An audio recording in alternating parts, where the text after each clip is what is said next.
liberei aí.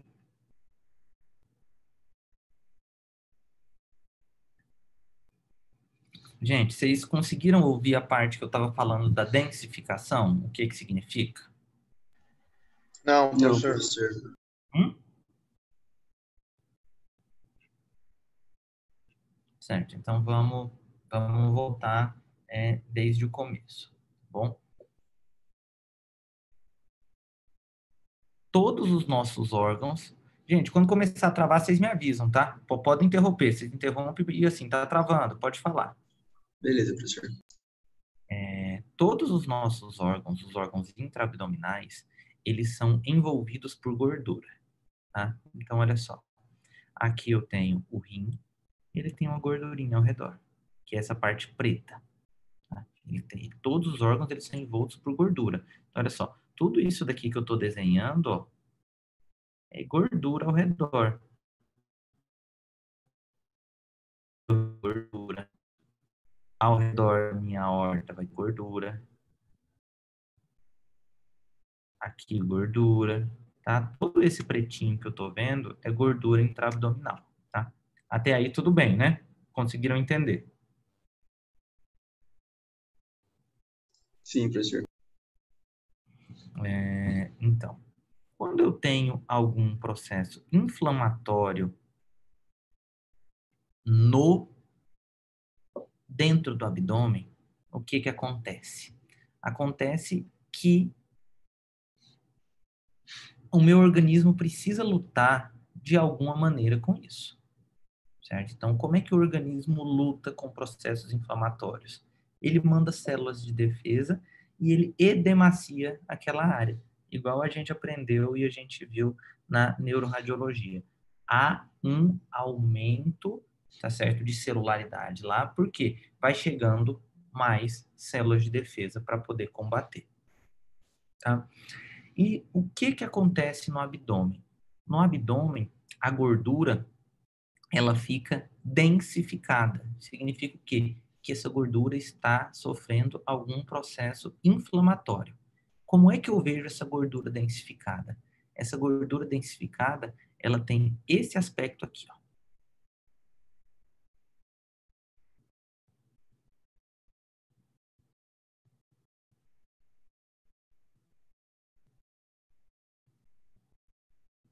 Olha só como a gordura ao redor do rim tá pretinha. E olha a gordura ao redor da vesícula, ela tá mais cinza, mais densa. Conseguiram notar a diferença? Sim. Sim.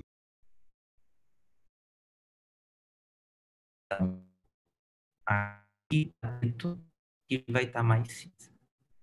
Então, o que significa isso? Significa que ao redor da minha vesícula há um processo inflamatório ou infeccioso, certo?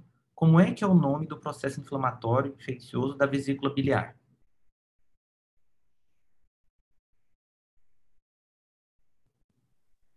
Colecistite. Colecistite. Então, a gente tem... Então, quando eu estou falando disso daí, eu estou falando de uma suspeita de uma colecistite. E aí, eu venho para cá, para a vesícula. Olha, a minha vesícula está distendida, as paredes estão um pouco espessadas e ela está densificada ao redor.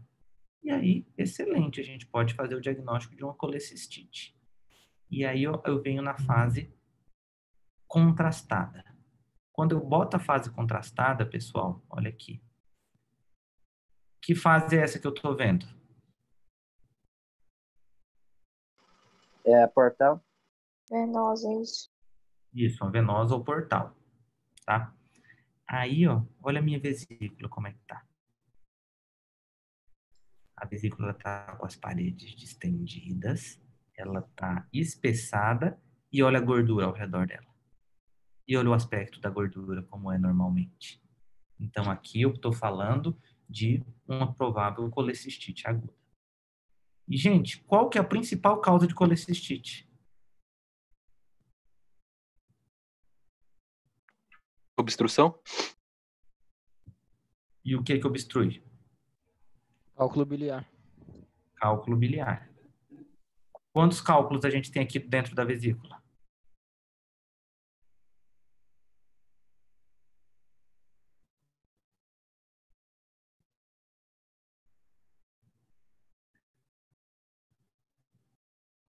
Quantos cálculos, pessoal, a gente consegue ver aqui dentro da vesícula biliar? Nenhum? Então, não é uma colecistite. Então, que é a principal causa. Ou é uma colecistite sem cálculo? Esse Deve ser cálculo sem pode estar nos cálculo. ductos? Pode. Ele pode ter descido. Pode ser uma coledocolitíase, Isso, ele né, pode então. ter descido, mas pode ser uma coledocolitíase, mas a gente precisa... Deixa eu só acender a luz aqui, pessoal, só um minutinho.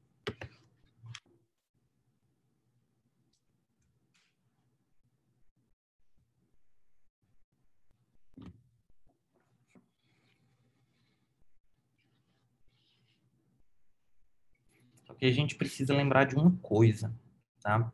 Que aí a gente colocou de propósito essa tomografia por isso. Os cálculos biliares, como eles são cálculos de gordura, a gente não consegue ver eles tão bem na tomografia. Então, pode ser que tenha cálculo aqui dentro e a tomografia não esteja pegando devido à composição deles. Então, cálculos de gordura são difíceis de ver na tomografia. Então, se a gente quisesse programar uma cirurgia melhor para esse paciente, para saber se esse paciente ele tem uma coledocolitíase ou é só uma colecistite, a gente poderia utilizar aqui um ultrassom, porque na ultrassom eu vou ver aquela sombra acústica posterior. E aqui é um excelente indicação de fazer ultrassom. Então, a dica daqui que a gente colocou esse exame é que cálculo biliar é muito ruim de se ver pela tomografia. Beleza? Beleza. Beleza. Vamos lá. Então, aqui, lembrar aquela coisa. Eu achei alguma coisa no meu exame, eu não paro aí, não. Eu tenho que seguir o exame completo. Então, eu vi fígado, vi vesícula,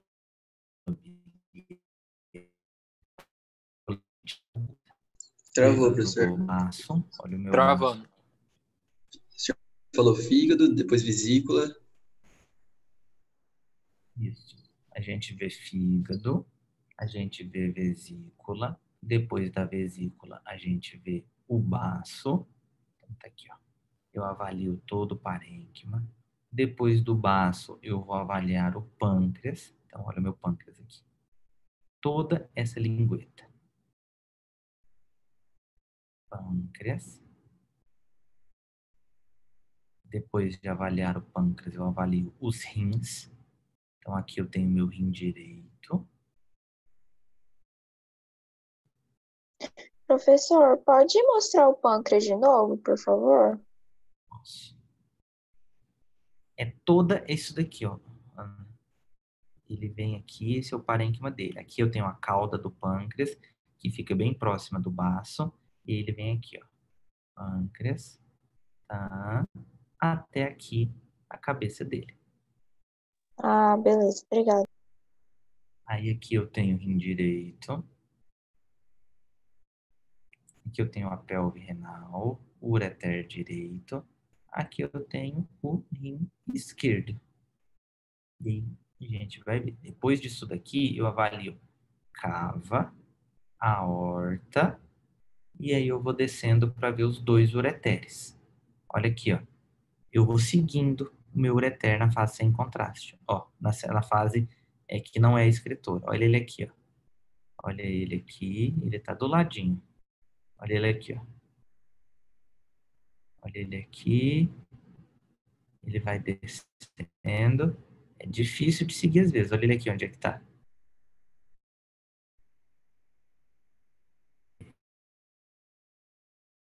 Olha ele ali em cima. Vou descendo. Pro lado. E aqui, ó, ele entra na bexiga. Olha o ureter entrando na bexiga. Tá nessa área aqui, ó. Vou entrar e vou voltar para vocês verem. Ele volta e ele vem aqui, ó. Ele tá exatamente. Então, eu consigo dizer que não tem cálculo dentro desse ureter. E aí eu faço a mesma coisa com o ureter do outro lado. Olha aqui. Olha ele entrando aqui na bexiga.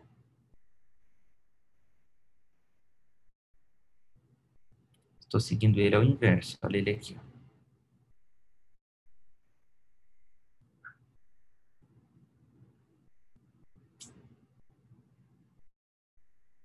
Pronto, pessoal. Então, eu já vi essa parte. Depois eu vou avaliar alças e o sistema digestivo. Eu gosto de começar avaliando de baixo para cima. Então, eu venho reto. Olha.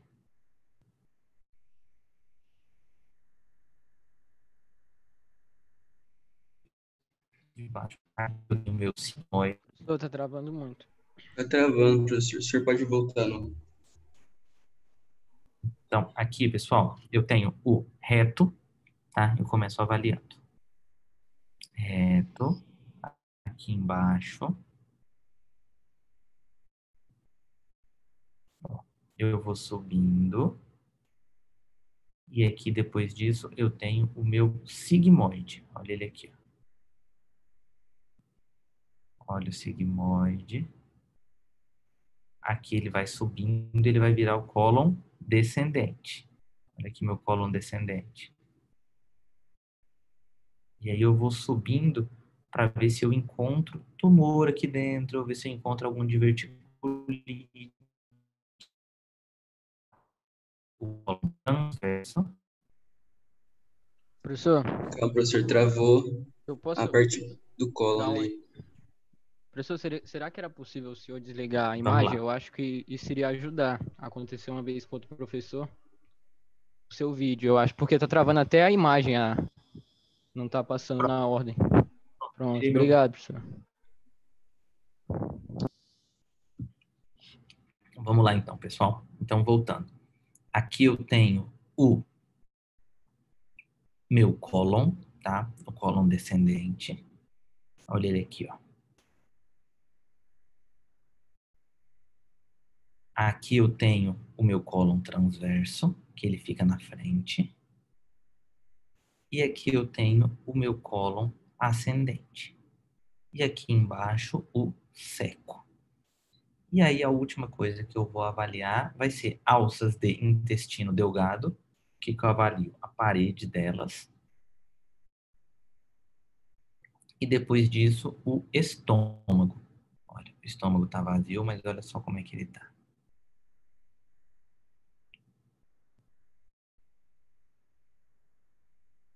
E aí, as adrenais também. Olha, adrenal esquerda e a adrenal direita.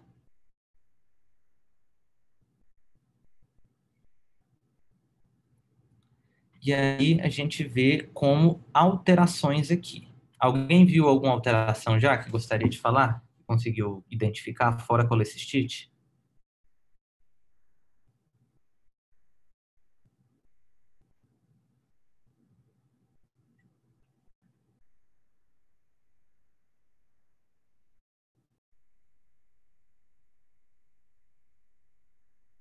Alguém, pessoal? Vocês estão ouvindo? Sim, professor. Beleza. Então, aqui, a gente tem algumas alteraçõezinhas que precisam ser citadas nos nossos relatórios. A primeira coisa é que quando eu vou olhar a aorta do paciente envelhecido, ele tem placas calcificadas, olha. Olha as plaquinhas calcificadas. Isso daqui são as placas de ateroma, ó. Aqui. Então, eu tenho que dizer que a aorta desse paciente é ateromatosa. Tá? Então, essa é a primeira coisa. A outra coisa que eu preciso mostrar para vocês é que tem isso daqui, ó. Eu tenho o rim e eu tenho essa bolinha. E essa bolinha, ela é escura. Como é que é o meu raciocínio? O que que é escuro no raio-x e na tomografia? Escuro é ar, água, tá? E gordura. Então eu vejo aqui. Isso daqui, ele está com a mesma densidade da gordura, onde é que eu comparo? Comparo isso daqui com a gordura intraabdominal. A gordura intraabdominal está mais escura. Então, olha, já não é gordura. Eu pego e comparo com o preto do ar. Olha o ar aqui dentro, que é o pum da gente, é isso daqui, ó. O ar que fica aqui dentro. Olha só a densidade disso. Tá? Olha, é ar? Não, não vai ser ar. Então só me resta uma opção, líquido. Quando eu tenho uma coisa no rim ou no fígado que é bem arredondada,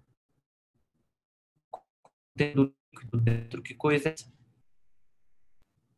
Travou, professor, pode repetir? Quando eu tenho uma coisa bem arredondada, bem circunscrita, bem delimitada dentro do rim ou do fígado, e essa coisa tem líquido dentro, o que essa coisa pode ser? Um nódulo. Abscesso. Abscesso. Não. Cisto. Um cisto. Muito bem. Então, aqui, gente, é um cisto simples no rim. Olha o cisto, como é que é o aspecto. Ele tem esse aspecto bem delimitado. Vamos ver se a gente vê outro. Olha.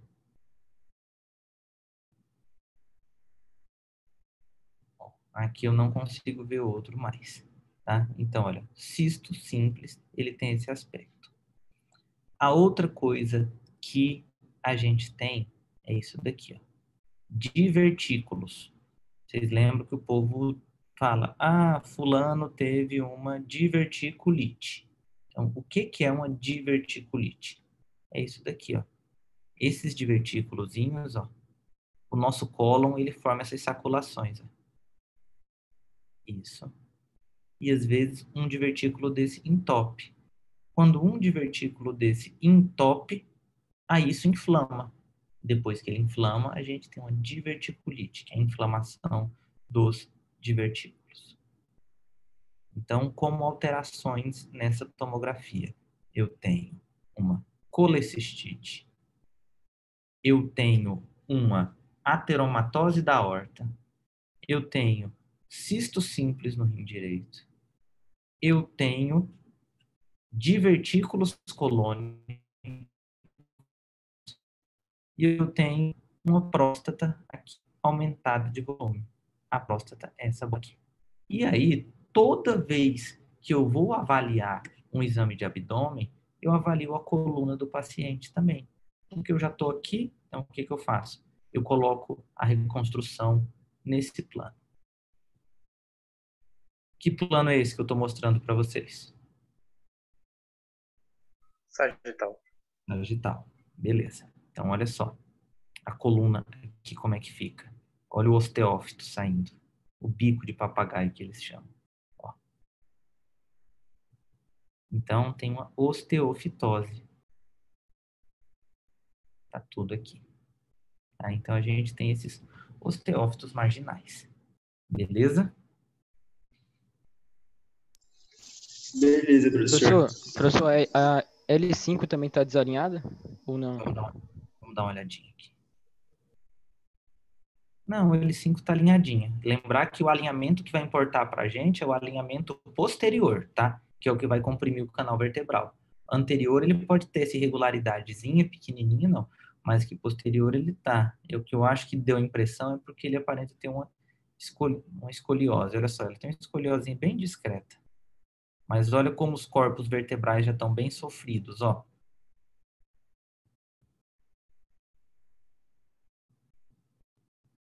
Cheio de osteófitos.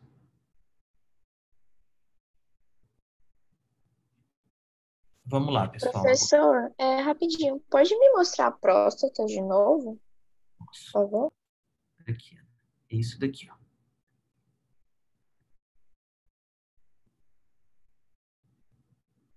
Fica atrás da bexiga. Tá bom. Obrigada. Professor, os divertículos também, por favor. Só mostrar eles, eu não vi quando você estava mostrando.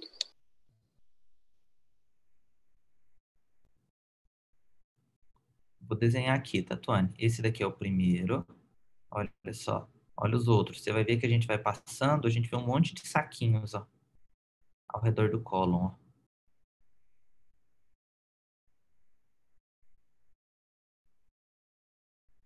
Aqui o outro. Esses daqui são divertículos. Se você ver durante o cólon inteiro, ele tem divertículos, ó. Aqui. Conseguiu ver? Sim. Ele fica meio confuso com essa parte dos gases, né? Uhum. É difícil mesmo. No começo vocês vão ter dificuldade. Quando eu comecei a ver tomografia, eu tinha essa dificuldade também. Gente, vamos lá. Agora, sobre essa tomografia, ficou alguma dúvida? Alguma coisa que vocês não entenderam, que cortou, que eu preciso repetir?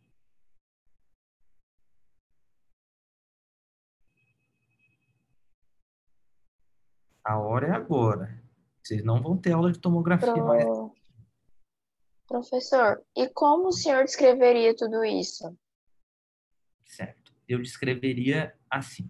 Eu identifico uma distensão da vesícula biliar, que tem paredes espessadas e apresenta uma densificação dos planos gordurosos ao seu redor, indicativo de uma colecistite aguda.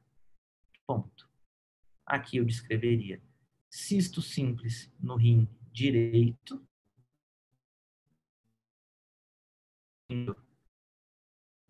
4 centímetros, discreta ateromatose da aorta, descreveria divertículos colônicos sem sinais inflamatórios. É dessa maneira que eu descreveria. Tá bom, obrigada. Professor, no caso da colicistite, eu poderia já dar um indicativo mesmo sem fazer o ultrassom? Sim, os sinais tomográficos, Fernando, eles são indicativos da cistite. Lembrar que existem dois tipos de colecistite. A litiásica, que é onde eu tenho litíase, cálculo, e tem a alitiásica, que é quando eu não tenho cálculo dentro. Só que eu não estou autorizado a dizer que isso aqui é uma litiásica porque eu não vi o cálculo. Por conta da densidade do cálculo de colesterol. Então, aqui eu falo que é uma colecistite, sim, e aí os cirurgião todos eles sabem que tomografia não é boa para ver colecistite. E aí eles geralmente complementam com ultrassom, para poder ver cálculo, ver o tamanho dos cálculos, mas se bem que não muda a conduta, entendeu? Valeu. Professor, Oi.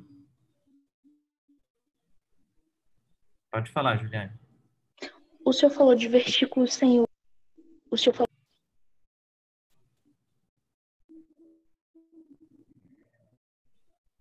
Juliane, travou um Alô? pouquinho. Repete a pergunta, por favor.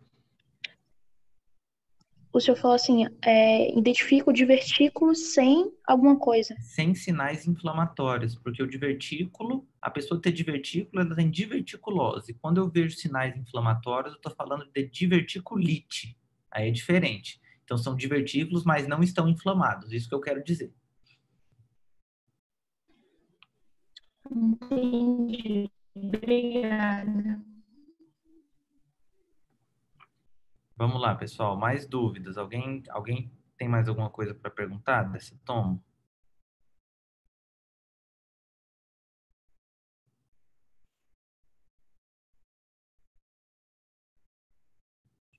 Então tá. Vamos passar então.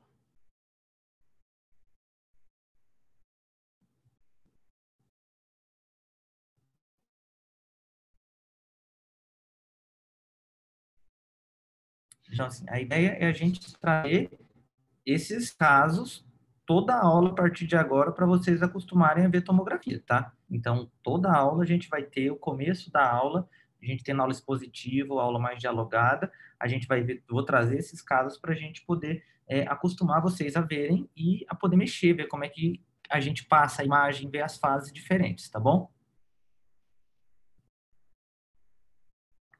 Beleza, professor.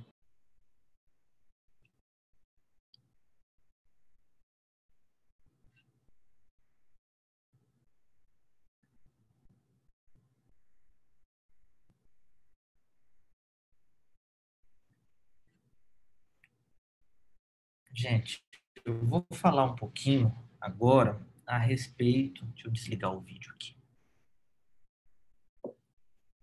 A respeito de exames contrastados, tá?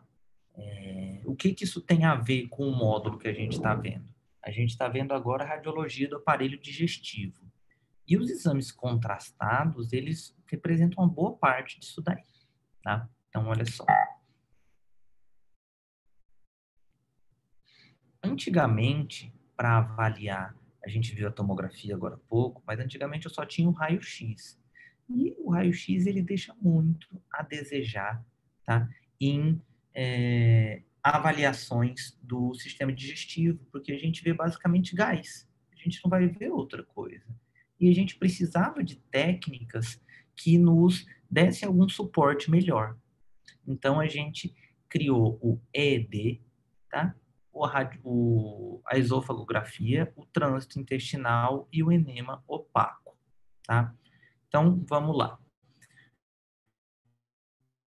O exame constado, ele tem vários nomes, tá? A gente pode utilizar ele como EED, que é esôfago, estômago e duodenofia. A gente pode utilizar RED, botar um R aqui na frente, que é radiografia, esôfago, estômago e duodeno. Pode ser SED, seriografia de esôfago, estômago e duodeno. Então, tem vários tipos. E como é que isso daí acontece? Eu faço isso com um paciente, tá? Eu dou contraste para ele beber. E na hora que eu dou o contraste para ele beber, eu bato uma foto, eu bato um raio-x na hora que o contraste está passando. E aqui, ó, eu consigo ver as paredes do esôfago. Olha só. Tá? Então, isso daqui é uma esofagografia, tá? Que é feito quando eu tomo o contraste e eu bato um raio-x da região do estômago, tá? Qual que é a diferença do contraste que a gente tem? Aqui eu não utilizo contraste iodado, aqui eu vou utilizar o bário, que é o mais utilizado. Eu posso fazer com iodado? Posso, mas na maioria das vezes a imagem fica melhor quando a gente utiliza contraste baritado. Então o paciente ele vende uma coisinha chamada bariogel, que é um suquinho que vem como se fosse aquelas caixinhas de suco, aqueles copinhos de suco. Toma aquilo lá, até saborizado, sabor de morango. O paciente ele toma e eu bato a imagem e vejo isso daqui. Então, isso daqui é uma esofagografia. E para que serve a esofagografia?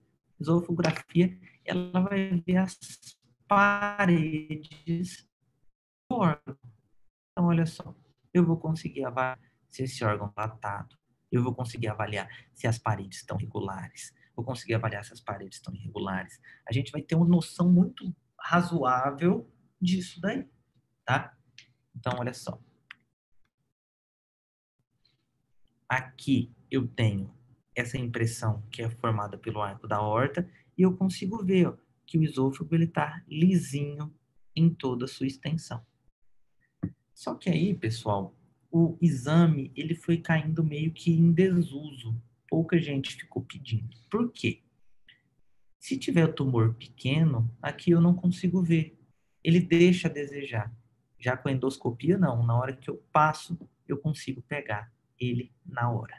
Então, isso daí foi caindo. E hoje, a utilização dele é basicamente para avaliar malformações, ou seja, eu tenho divertículo de esôfago, eu tenho pacientes bariátricos, isso é muito utilizado, ou para megaesôfago, aquele megaesôfago chagasco, para eu avaliar o tamanho, tá?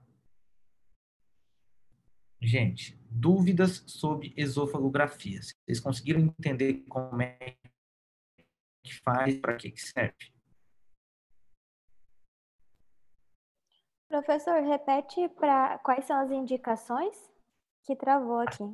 As principais indicações hoje em dia é megaesôfago chagásico e pacientes pós-operatório de bariátrica. Pacientes bariátricos, às vezes, precisam fazer para verificação de fístula, se está vazando de uma alça para outra.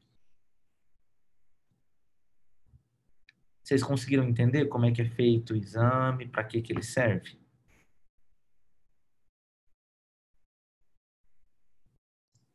Sim, professor. Beleza. Então, gente, vamos lá. Então, se vocês quiserem avaliar esse paciente, você pode pedir só uma esofagografia. O exame acabou. Então, acaba aqui o exame, eu vejo isso. Aí a gente tem no EED, ou RED, ou SED, a gente avalia o esôfago, o estômago e o duodeno.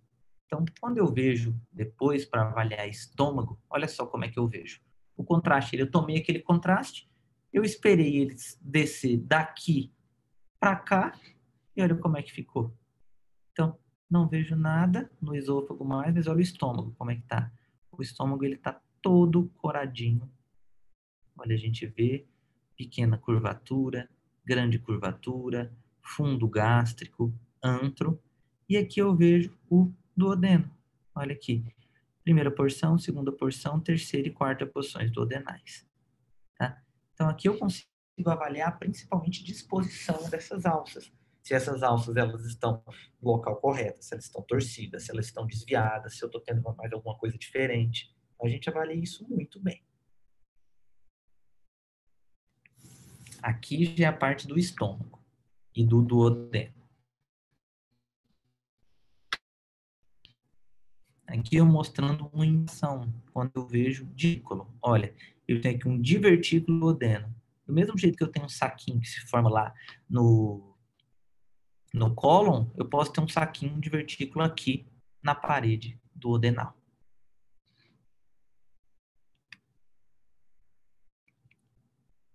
Pessoal, vocês conseguiram entender o que é esofagografia e o que é EED? Ficou claro para vocês isso? Ficou claro como é que faz? E ficou claro que a endoscopia está substituindo isso daí? E a gente tem poucas indicações?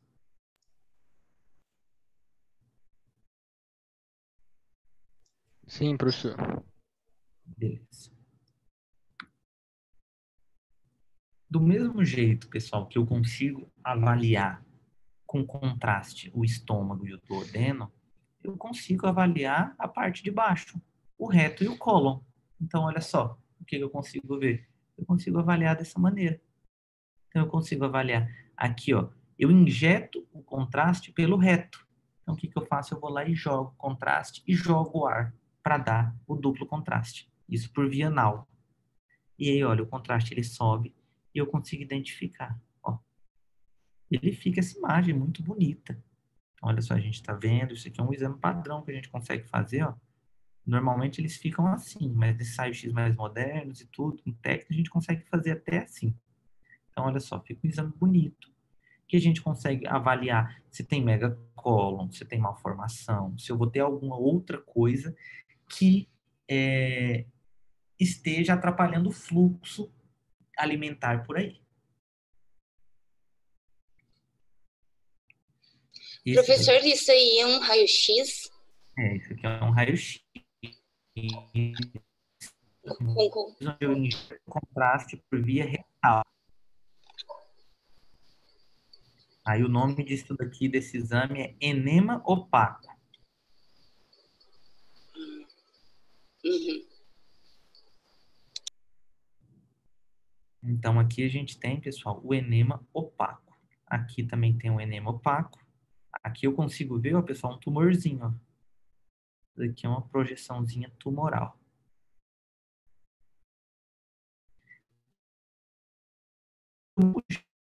E a esofagografia perdendo espaço para endoscopia, o enema opaco está perdendo espaço para colônia. Porque vamos raciocinar, pessoal. Na hora que você tem um tumor pequeno no cólon, aqui. Se eu estou fazendo a esofagografia, o enema opaco, provavelmente eu vou deixar passar. Essa é a primeira fraqueza do exame. Tumor pequeno ele não vê. Segundo, eu não consigo biopsiar isso daí. Na colonoscopia e na endoscopia, não. A gente está lá, está vendo com a câmerazinha, se encontra alguma coisa, eu já biopsia. Tá certo? Travou, professor. O senhor falou que na colonoscopia encontra.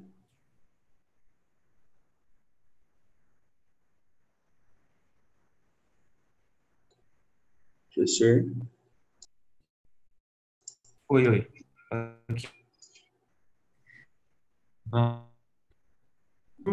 Porque o enema opaco, ele...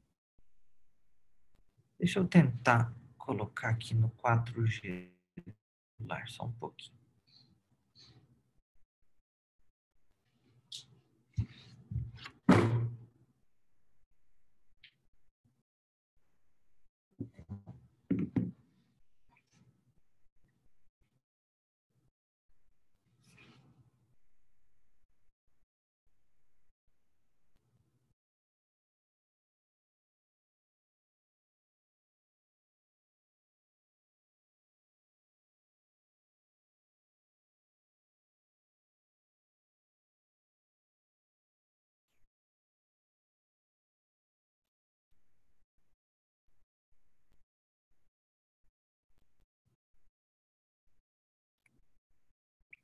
Vocês estão me ouvindo, gente?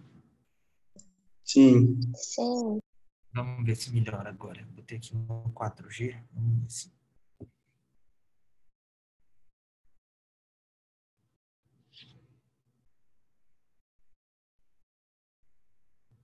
Então, pessoal, aqui a gente tem o enema opaco. Então, do mesmo jeito que a esofagografia está perdendo espaço para endoscopia, o enema opaco perdeu para colonoscopia. Porque quando eu tenho tumores muito pequenos, eu não consigo ver aqui nesse raio-x. O raio-x tem uma sensibilidade muito limitada, tem uma limitação. Além disso, além de eu não conseguir ver, pô, eu vi que tem esse nódulo aí, eu vou ter que submeter esse paciente de qualquer maneira a uma colonoscopia, porque ele vai precisar biopsiar. Então, por isso que eles têm perdido espaço, porque são exames que não veem coisas mais grosseiras, coisas mais discretas eles não veem, e eu não consigo biopsiar. Então, por isso que a endoscopia, a colonoscopia, ela tem ocupado tanto espaço nisso daí. Beleza, pessoal? Professor, Oi? tá me ouvindo? Tô sim. O senhor falou que dá para avaliar a parede, né? Mas se eu tiver uma ulceração com grau leve, eu consigo identificar Não, você nesse não exame? vai deixar passar. Entendi. Então, por isso ele é um exame que tem uma sensibilidade baixa.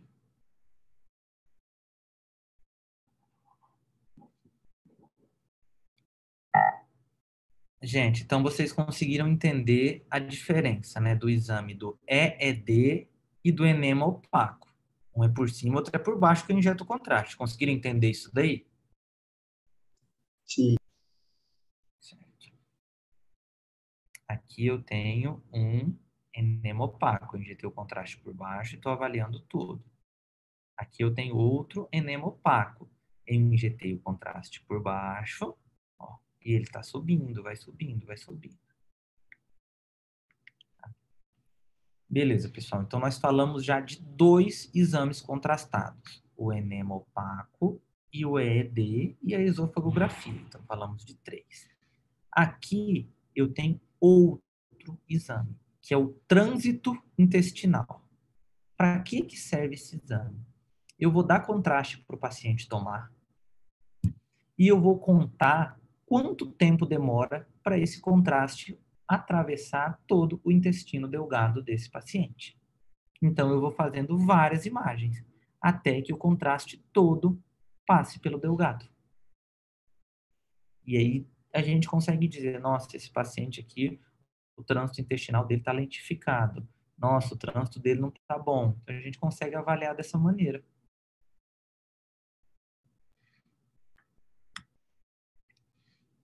Olha, aqui é um exame de trânsito intestinal.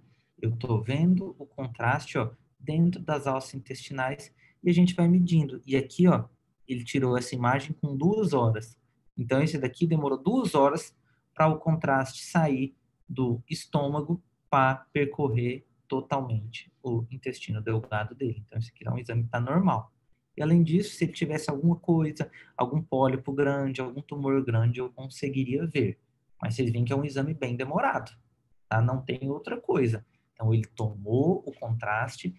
Depois que ele toma esse contraste, a gente fica esperando. Eu tiro outro raio-x com 30 minutos, eu tiro um raio-x com 40 minutos, e a gente vai aguardando isso daí. Professor, tá, entendendo. Entendi, o ED é por sem injeto contraste por cima, o enema vai ser por baixo, né? Aí eu tô pensando, tá, você vai injetar ele por baixo, como que ele vai subir depois para dar o contraste? O ED, O enema. O enema a gente injeta contraste. A gente passa uma sonda dentro do paciente pelo reto e injeta 100 ml de contraste. O contraste ele vai... Com sonda. Entendi. Com sonda. Tá bom. E trânsito intestinal, vocês conseguiram entender também o que é, né? Sim, professor. Só uma pergunta. O senhor falou primeiro 30 minutos, depois 40 minutos. Não tem, por exemplo, 1 hora, depois 2 horas vão editar. Tem tipo Já teve paciente de trânsito intestinal que já ficou comigo na clínica 8 horas. Sim. Entendeu? Porque deu 8 horas, o trânsito lentificado, a gente precisa documentar. Então varia muito, mas aqui eu consigo dizer que 2 horas está normal, entendeu? Entendi. Melhorou agora no 4G, né? Não está travando mais não, né? A imagem, Não, melhorou, professor. Então vamos lá. Pessoal, o que vocês precisam saber disso daí, desses exames contrastados? Vocês precisam saber o que é cada um desses exames. Para que eles servem? Só isso. Eu não quero que vocês saibam interpretar. Eu não quero que vocês saibam olhar um exame desse e dizer o que tem. Tá? Eu quero que vocês saibam para que pedir, quando pedir e como pedir. Tá? Para isso, vocês vão saber como é que o exame precisa ser feito. Então, quando vocês forem estudar essa questão desses exames contrastados, eu quero que vocês foquem nisso, tá? Quando você vai indicar esse exame, por que você vai indicar, por que você não vai indicar, certo? Certo, professor.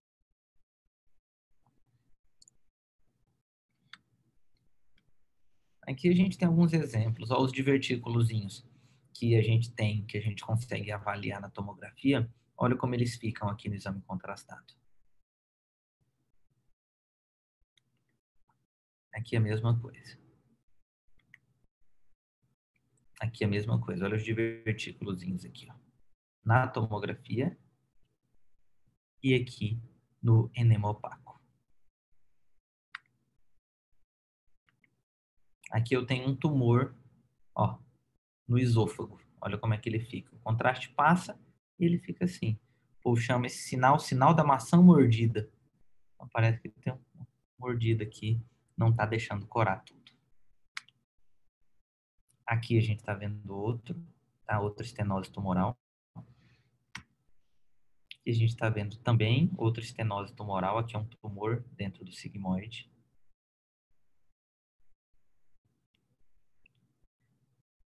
Que exame é esse daí?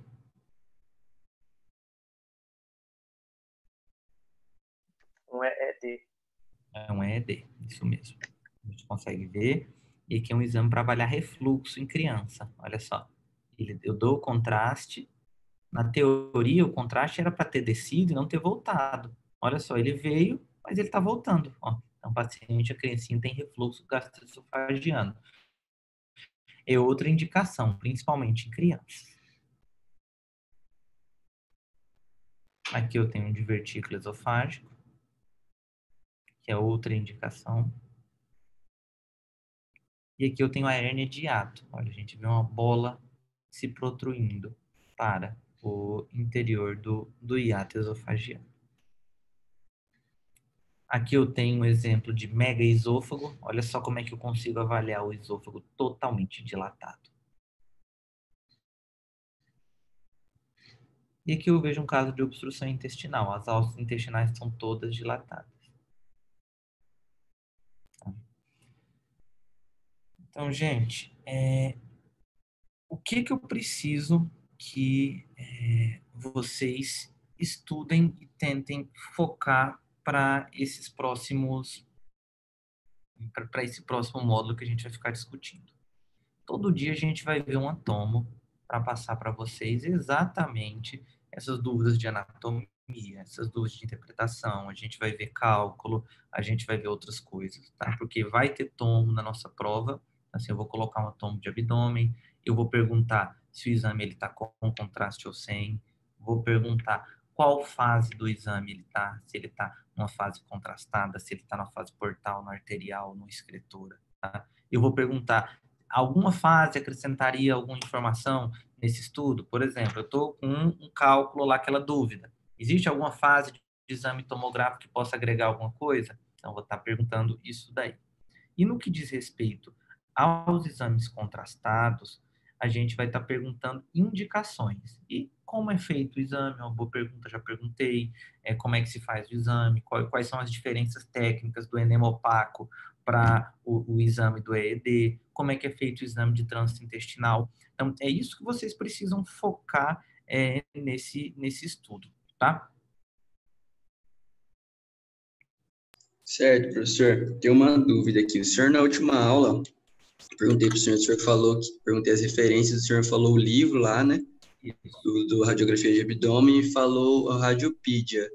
São só essas mesmas referências? Tem alguma mais para adicionar, para ver anatomia? Não, cara, eu gosto de indicar o Radiopedia, assim, porque ele tem tudo. Só um exemplo aqui, só te mostrar como é que você pode utilizar o Radiopedia.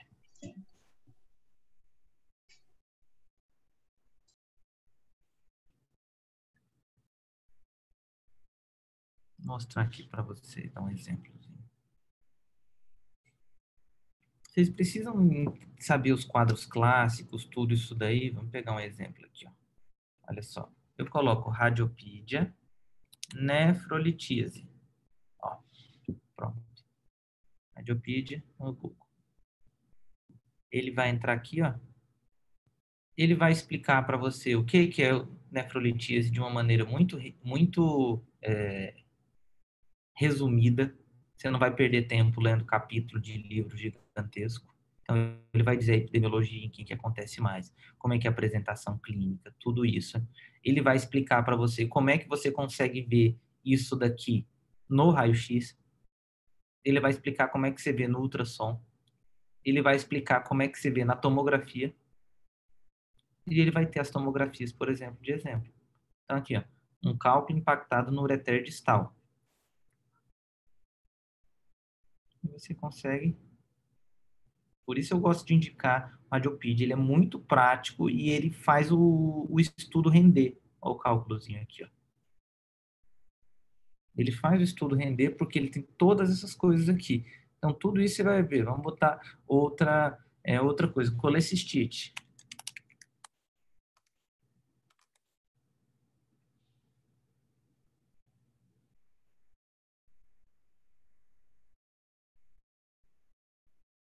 Vamos lá. Colecistite. Tem um artigo sobre colecistite. Colecistite aguda. Aqui, ele diz o que é colecistite aguda, que é inflamação, ele vai dizer a epidemiologia, ele vai dizer a apresentação clínica, ele vai dizer a patologia, como é que eu vejo no raio-x, como é que eu vejo no ultrassom, papel da medicina nuclear, isso daqui na leitura de 2 minutos. Então, assim, por isso que eu indico tanto o Radiopedia, e que eu acho que hoje em dia, para estudo de radiologia, é onde você vai mais render para você ver essas patologias diferentes. Então, olha só, ele vai ter vários exemplos aqui. Assim, não, sim, professor. Eu concordo, o Radiopedia é muito bom mesmo. Era só para confirmar mesmo, para passar para o pessoal, né, as referências. Mas pode utilizar pelo lado do Marchiori e utilizar o Radiopedia mesmo, tá? Tá bom, professor. Obrigado. Então, Pessoal, olha só, na próxima aula a gente vai fazer um pequeno seminário em casos, a gente vai ver os grupos de vocês, tá? E com as principais patologias. Então, eu acho que cada grupo vai ficar com 2 patologias. Eu vou combinar com o Felipe, passar direitinho para vocês dividirem. E aí, cada grupinho, a gente vocês vão mostrar umas imagens e para poder ser mais uma discussãozinha, não ser tão expositiva. Então, eu vou passar, olha, o grupo 3, eu quero que você traga aqui para mim 4 imagens de diferentes métodos de, por exemplo, colecistite. Então, você traz o ultrassom, vai olhar lá no radiopídio, olha, colecistite, a gente vê isso, vê isso, vê isso. Na colelitíase, vê isso, vê isso. O exame bom é esse, você vai pedir isso. Então, a gente vai discutir assim na próxima aula, tá bom? Beleza, professor. Aí não precisa fazer slide, não precisa fazer nada muito elaborado, não. É mais para discussão e para trazer. Então tá bom, pessoal. Então estão liberados, tá? Uma boa noite, um bom final de semana para vocês, tá? Fiquem com Deus, viu? Um beijão. Obrigado, professor. Também, igualmente. professor. Abraço, Até mestre. mais. Obrigado. Deus abençoe.